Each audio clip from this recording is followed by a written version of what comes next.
this is Nell Foster with Joyous Garden, and today I'm going to talk about plans for a miniature garden.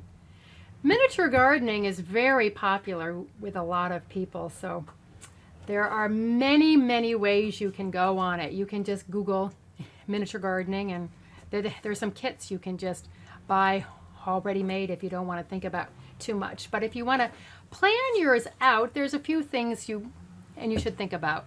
First of all, where is it going to go? How big is it going to be? What kind of a container do you want? Do you want a theme? What kind of plants to use? And how long do you want it to last for? So the containers you can think about are this one, which I made for a previous eHow video, is obviously in a ceramic bowl. And it doesn't even have a drain hole. I just put some drainage rock in the bottom, and it's been planted now for probably about 5 months. I just haven't taken it apart. You can use a drawer, you can use a basket, a terracotta pot, an old toolbox.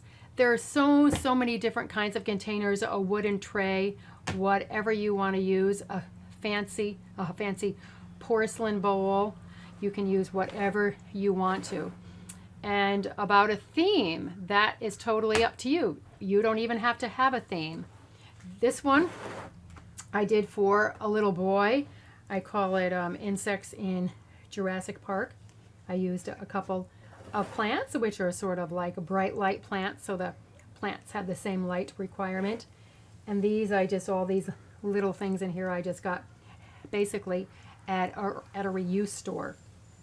But you could do a cottage garden, a princess garden, a fairy garden. You could do a mini herb garden. You could do a Zen garden. There are so many different themes, a cowboy frontier theme, so you can choose your own theme, and it's really fun to shop for. This is Nell Foster, and I have just talked about some plans for a miniature garden.